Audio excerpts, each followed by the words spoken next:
Qu'est-ce que le métapneumovirus humain, ou HMPV?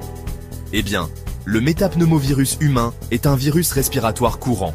Il provoque des infections respiratoires, surtout chez les jeunes enfants. La plupart des gens contractent le HMPV au moins une fois avant l'âge de 5 ans. Le HMPV est un virus saisonnier. Il circule généralement en hiver et au printemps. Les symptômes du HMPV sont souvent légers et ressemblent à ceux du rhume. Le HMPV a été découvert en 2001. Il est rapidement devenu une cause fréquente d'infections respiratoires. Le HMPV peut affecter les personnes de tous âges. Il est souvent plus grave chez les nourrissons, les personnes âgées et les personnes ayant un système immunitaire affaibli. Le HMPV et le Covid-19 sont tous deux des virus respiratoires. Ils peuvent provoquer des symptômes similaires. Les symptômes du HMPV apparaissent généralement 1 à 4 jours après l'infection.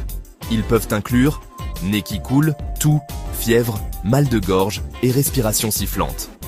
Dans les cas plus graves, le HMPV peut entraîner bronchiolite et pneumonie. Les symptômes du Covid-19 peuvent inclure fièvre, toux, fatigue, perte de goût ou d'odorat et difficultés respiratoires. Il est important de consulter un médecin si vous ou votre enfant présentez des symptômes d'infection respiratoire. Bien que le HMPV et le Covid-19 soient des virus respiratoires, il existe des différences clés entre les deux. Le HMPV est généralement bénin chez les adultes en bonne santé. Le Covid-19 peut provoquer des maladies graves chez les personnes de tous âges. Le HMPV se propage principalement par contact direct avec des sécrétions respiratoires infectées. Le Covid-19 se propage également par contact direct, mais il peut aussi se propager par de minuscules gouttelettes en suspension dans l'air.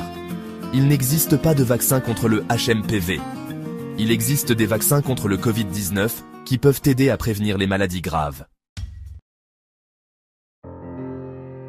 L'émergence de nouveaux virus, tels que le VMP humain et le Covid-19, souligne l'interconnexion entre la santé humaine et l'environnement.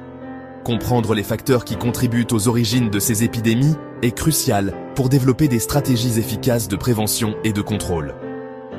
La Chine, avec ses caractéristiques écologiques et démographiques uniques, a été l'épicentre de plusieurs épidémies virales récentes. En examinant l'interaction de facteurs tels que la biodiversité, les marchés humides, la densité de population et la connectivité mondiale, nous pouvons mieux comprendre l'émergence de ces virus et éclairer les futurs efforts de santé publique. Comprendre les origines des épidémies virales ne vise pas à attribuer des blâmes, mais à démêler le réseau complexe de facteurs qui permettent à ces virus d'apparaître et de se propager. Il s'agit de reconnaître la responsabilité partagée que nous avons dans la protection de la sécurité sanitaire mondiale. La Chine possède une biodiversité remarquable, abritant une vaste gamme d'espèces végétales et animales. Cette riche tapisserie de la vie englobe cependant aussi une diversité de virus. Beaucoup de ces virus résident sans danger chez leurs hôtes animaux, mais certains ont le potentiel de se propager aux populations humaines. L'interface entre la faune sauvage et les humains crée des occasions pour ces virus de franchir la barrière des espèces, entraînant des épidémies. Des facteurs tels que la déforestation, la fragmentation de l'habitat et le commerce d'animaux sauvages peuvent perturber cet équilibre délicat, augmentant la probabilité de transmission virale. Les marchés humides, une caractéristique courante des villes chinoises, jouent un rôle important dans la chaîne d'approvisionnement alimentaire du pays. Ces marchés, où des animaux vivants sont souvent abattus et vendus, constituent un environnement idéal pour que les virus passent des animaux aux humains. La proximité des différentes espèces, associée à des conditions insalubres, crée un creuset pour la transmission virale. La manipulation et la découpe d'animaux vivants peuvent exposer les vendeurs et les clients à des virus animaux, augmentant le risque d'événements de transmission. La densité de la population urbaine chinoise et sa connectivité mondiale étendue exacerbent la propagation des maladies infectieuses. La forte densité de population facilite la transmission rapide d'humain à humain, permettant au virus de se propager rapidement dans les villes. De plus, le rôle de la Chine, en tant que plaque tournante mondiale pour le commerce et les voyages, crée de nombreuses voies pour la propagation internationale des virus. La circulation des personnes et des marchandises à travers les frontières peut rapidement disséminer les virus, soulignant l'interconnexion de la sécurité sanitaire mondiale. Cinquième partie, comprendre le VMP humain, zoom sur un virus respiratoire. Le métapneumovirus humain, ou VMP humain, est un virus respiratoire courant qui provoque généralement des symptômes légers à modérés de type rhume. Bien que le VMP humain soit souvent négligé, il peut causer des maladies respiratoires graves chez les jeunes enfants, les personnes âgées et les personnes dont le système immunitaire est affaibli. Le virus se propage par les gouttelettes respiratoires et par contact étroit avec des personnes infectées. Actuellement, il n'existe pas de traitement spécifique contre le VMP humain et la prise en charge se concentre sur le soulagement des symptômes et les soins de soutien. Sixième partie. Covid-19. L'origine d'une pandémie et sa gestion continue. La pandémie de Covid-19, causée par le coronavirus 2 du syndrome respiratoire aigu sévère, est apparue à Wuhan, en Chine, fin 2019. On pense que le virus est originaire des chauves-souris et qu'il s'est propagé à l'homme par l'intermédiaire d'un hôte animal intermédiaire, qui n'a pas encore été identifié. Le marché de gros des fruits de mer de Huanan, un marché humide de Wuhan, a été initialement identifié comme l'épicentre de l'épidémie.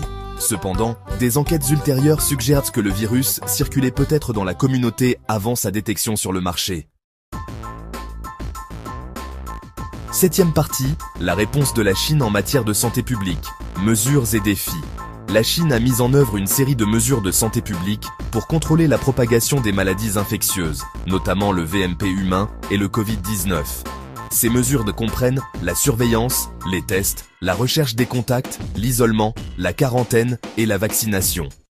La réponse de la Chine à la pandémie de Covid-19, en particulier, a été caractérisée par ses confinements stricts et ses campagnes de tests de masse. Cependant, ces mesures ont également eu un coût économique et social important. Huitième partie, collaboration internationale. Un front uni contre les menaces sanitaires mondiales. La collaboration internationale est essentielle pour relever les défis sanitaires mondiaux, notamment l'émergence et la propagation des maladies infectieuses. La Chine a participé activement aux efforts internationaux de lutte contre le VMP humain et le Covid-19, en partageant des données, des résultats de recherche et des meilleures pratiques avec la communauté mondiale. L'Organisation mondiale de la santé joue un rôle essentiel dans la coordination des réponses internationales à ces épidémies. La collaboration entre les nations est cruciale pour renforcer la sécurité sanitaire mondiale et prévenir de futures pandémies. Neuvième partie. L'impératif de transparence. Favoriser la confiance et un contrôle efficace des maladies. La transparence est primordiale dans la gestion des crises sanitaires mondiales.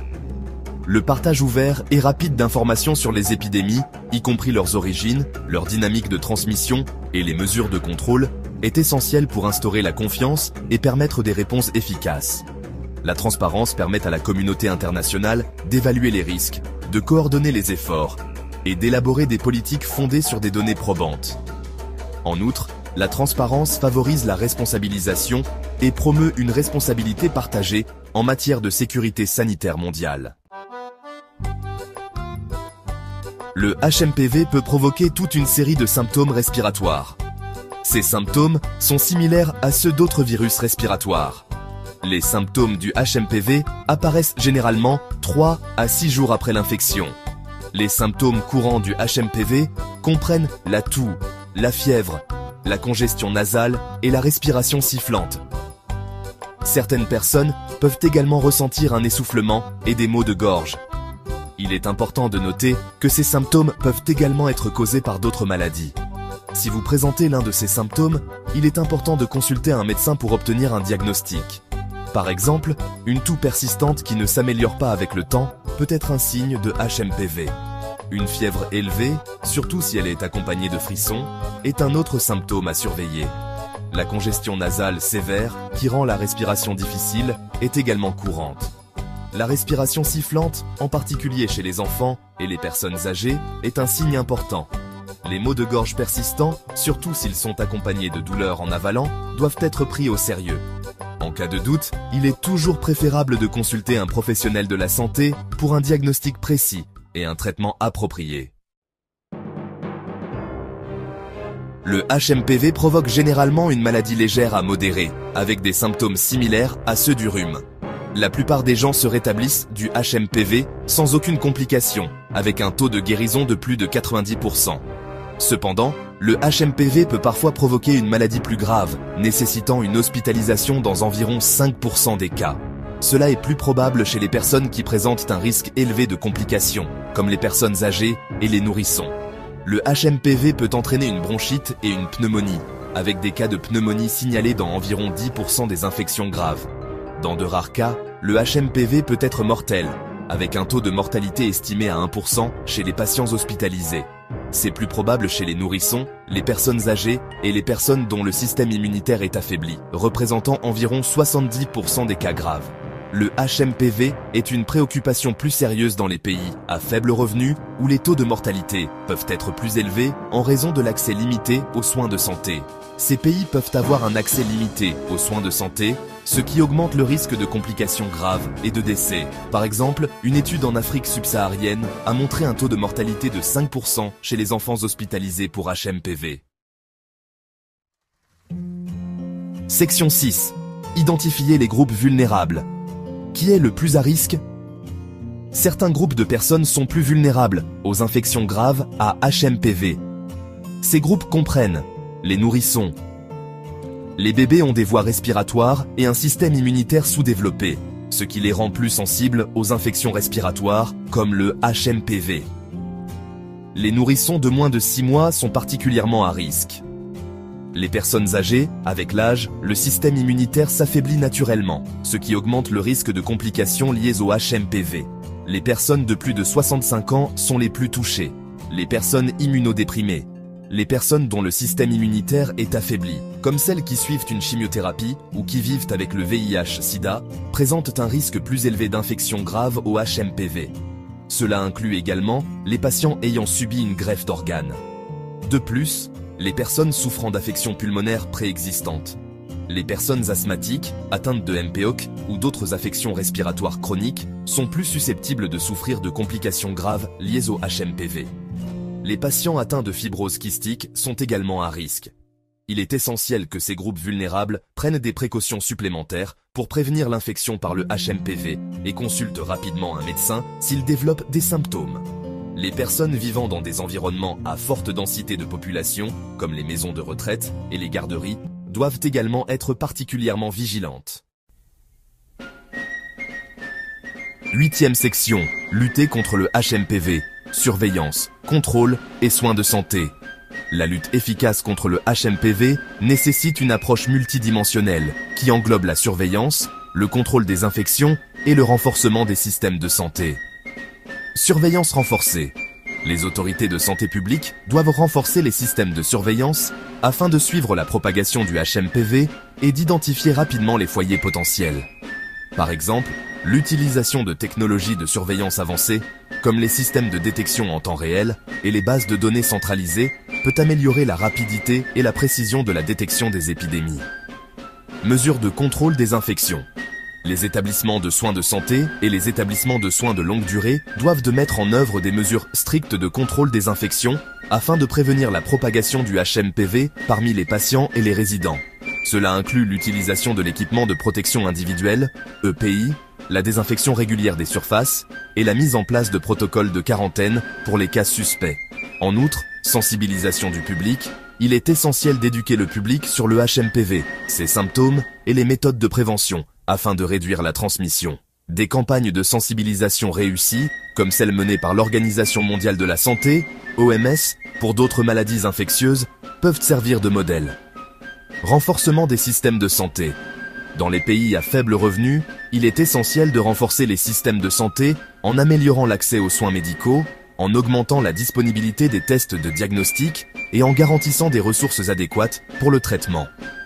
Par exemple, des initiatives comme le programme de renforcement des systèmes de santé de l'OMS ont montré des résultats positifs en augmentant la capacité des infrastructures de santé locales. 5e section, prévention et traitement du HMPV. Pour prévenir le HMPV, on mise surtout sur les règles d'hygiène de base. Pensez à vous laver les mains régulièrement avec du savon pendant au moins 20 secondes, à utiliser des mouchoirs jetables et à éviter les contacts proches avec les personnes malades. Portez un masque dans les lieux publics pour réduire la transmission. Si vous êtes infecté, le traitement vise principalement à soulager les symptômes. Reposez-vous bien et buvez beaucoup de liquide. On utilise des médicaments pour faire baisser la fièvre et la douleur, comme le paracétamol ou l'ibuprofène. Les cas graves peuvent nécessiter des soins de support en milieu hospitalier, y compris l'oxygénothérapie. La recherche sur les vaccins contre le HMPV est en cours, avec plusieurs candidats en phase de développement. Mais pour l'instant, aucun vaccin n'est disponible. Les scientifiques travaillent activement pour trouver une solution. Il existe un certain nombre de choses que vous pouvez faire pour aider à prévenir la propagation du HMPV. Lavez-vous les mains fréquemment à l'eau et au savon. Évitez tout contact étroit avec les personnes malades. Couvrez-vous la bouche et le nez lorsque vous toussez ou éternuez. Nettoyez et désinfectez les surfaces fréquemment touchées. Si vous ou votre enfant êtes atteint du HMPV, restez à la maison jusqu'à ce que vous n'ayez plus de fièvre et que vous vous sentiez mieux. En suivant ces conseils simples, vous pouvez contribuer à vous protéger et à protéger les autres contre le HMPV.